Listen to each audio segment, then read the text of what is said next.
ये छोटा सा टॉपिक फिर है इन इन ज़्यादातर टॉपिक पे गैलोपिंग और ये दूसरे टॉपिक पे मैं एक पावर पॉइंट प्रेजेंटेशन वाला भी बनाऊंगा।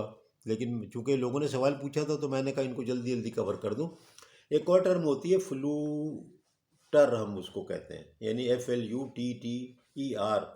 लेकिन मैं आपको बताता हूँ कि जब आप इंटरव्यू दें अमेरिका कनाडा में ख़ास तौर पे, और जो नेटिव इंग्लिश होती है इंग्लैंड, तो नेटिव इंग्लिश या नेटिव स्पीकर उसको कहते हैं जो उसी माहौल में पढ़ के अंग्रेज़ी सीखता है। यानी अगर कोई पाकिस्तानी बच्चा भी है आपका, वो बच्चा भी जब अंग्रेज़ी बोल रहा है तो हमारे जैसी वो इंग्लिश या अंग्रेज़ी तो नहीं बोल रहा ना, यानी कि प्रोनाउंसिएशन बिल्कुल डिफरेंट है। तो वो ज़रा थोड़ा सा, हमें अंग्रेज़ी पढ़ने की ज़रूरत नहीं है, लेकिन जो इंटरव्यू के लिए तैयारी करें तो आप वो टर्म जो हमारी इलेक्ट्रिकल की हैं उनके जो प्रोनाउंसिएशन अमेरिका या कनाडा में हैं उनको भी ज़रा पढ़ लिया करें या समझ लिया करें, जाके नेट पे देख लेंगे उसका प्रोनाउंसिएशन क्या है। अभी जो मैंने फ्लूटर कहा, हम लोग तो टर बोलते हैं ना, टीचर, ब्रदर, तो ये जो है नेटिव स्पीकर अगर होगा तो ये ER जो है ये आमतौर पे इसकी आवाज़ नहीं निकलती, वो अजीब सी कुछ आवाज़ UH इस तरह हो जाती है, यानी ये हो जाएगा फ्लूटा, फ्लूटा और फ्लूटा। तो ये फ्लूटा, तो अगर आप पूछेंगे डू यू नो फ्लूटा, तो आप हो सकता है कि फ्लूटा का आप कुछ कहें यार कि ये क्या मतलब, आप कहें व्हाट, प्लीज़ प्लीज़ से इट अगेन, ये वो, आई हैव नेवर हर्ड, क्योंकि आपने तो फ्लूटर सुना हुआ है, FLUTTER, स्पेलिंग यही है।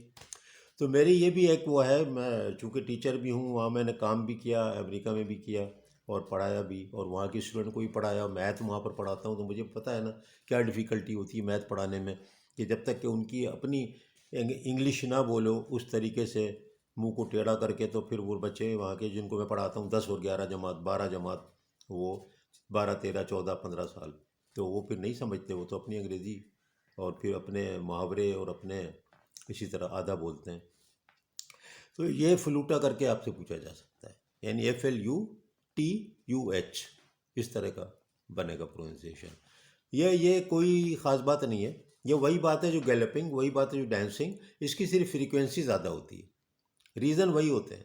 अब ये जो रीज़न होते हैं वही रीज़न होते हैं, वही आइस है, वही विंड है, लेकिन इसकी फ्रीक्वेंसी जो है ना वो तकरीबन 10 हर्ट्ज़ तक चली जाती है। आपको पता नहीं, galloping dancing up to 1 hertz, 1 hertz, और 1 हर्ट्ज़ के बाद जो ये 5 10 6 7 8 10 11 12 इस तरह से अगर कुछ फ्रीक्वेंसी हो जाएगी तो फिर ये फ्लूटा। और फ्लूटा के जो एम्पलीट्यूड है वो कम होता है, वो लार्ज एम्पलीट्यूड है ना, ये उससे कम होता है, 2 4 मीटर, 1 2 मीटर, तो इस तरह से ये फ्लूटा हो जाएगा। तो बाकी सब चीज़ें ऐसे ही हैं। आपने देखा ना, स्टॉक ब्रिज डैम्पर होते हैं, आप लोगों ने इस्तेमाल भी किए, देखे होंगे, पढ़े होंगे, सुने होंगे। स्टॉक ब्रिज तो खैर जो भी कंपनी, लेकिन ये कि स्टॉक ब्रिज डैम्पर का मकसद ये है कि वो फ्लूटा को कंट्रोल करने के लिए या इसी अनवांटेड मोशंस को कंट्रोल करने के लिए लगाते हैं। और भी बहुत से तरीके हो सकते हैं, लेकिन ये डैम्पर आपने जो लगे देखे हैं तो बेसिकली ये वाली मोशन के लिए लगते हैं, वरना नॉर्मली थोड़ी इतने मोशन हो रहे होते हैं कि डैम्पर लगे हुए हों। और बंडल कंडक्टर में भी इनके असरात बढ़ जाते हैं, क्योंकि बंडल कंडक्टर जब 2 हैं 4 हैं, एयर प्रेशर उस पर ज़्यादा, विंड का प्रेशर पड़ेगा, वो ज़्यादा जो है वो झूलेंगे, ज़्यादा गैलोपिंग होगी, ज़्यादा डांसिंग होगी, ज़्यादा फ्लूटा होगा। तो ये बात को समझें आप।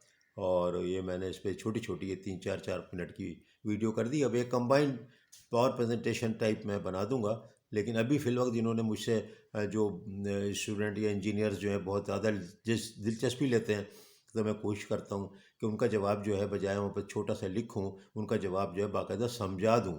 नेट पर तो सब मिलता ही है, लेकिन समझाने में ये होता है कि फिर मैं और बहुत सी चीज़ें आप देखते हैं ना उसमें ऐड कर देता हूँ। जैसे मैंने प्रोनाउंसिएशन बता दिया कि यार प्रोनाउंसिएशन पे भी गौर करो, वरना फिर वहाँ पर आप जाके इंटरव्यू में फ़ेल हो जाओगे, क्योंकि आप ये मत समझना कि वो इंडियन है कि पाकिस्तानी है कि श्रीलंकन इंटरव्यू ले रहा था, नहीं।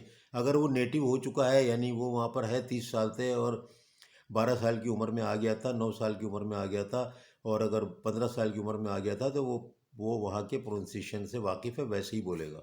आदत पड़ जाती है, सीख जाते हैं, जिसे कहते हैं सीखना। पढ़ना और सीखने का यही फ़र्क है। बहुत बहुत शुक्रिया, शेयर कर दीजिएगा, लोगों को बता दीजिए, नए बच्चों को। जो अब देखें, कनाडा में तो टूरिस्ट वीज़ा पे जाएं और आप वर्क परमिट ले लें, तो कैसे लेंगे जब तक कि आप जो है इंटरव्यू में कामयाब नहीं होंगे। टूरिस्ट वीज़ा पे वर्क परमिट दे रहे हैं, कितना आराम हो गया। इलेक्ट्रिकल इंजीनियर हो, मैकेनिकल, सिविल, तो आप सिर्फ वहाँ की टर्म जाने और टर्म का प्रोनाउंसिएशन भी जाने। तो मौका मिला तो मैं एक बहुत से टर्म जमा करता हूँ और उनके प्रोनाउंसिएशन के हिसाब से मैं आपको बताने की कोशिश करूँगा। मेरी कोई अंग्रेज़ी बहुत अच्छी नहीं है, ज़ाहिर है कि मैं भी तो यहीं कहीं रहा हूँ, यहीं पढ़ा हूँ, लेकिन बहरहाल वहाँ पढ़ाने से मेरे अंदर कुछ इम्प्रूवमेंट शौरी तौर पे लाने की कोशिश करता हूँ।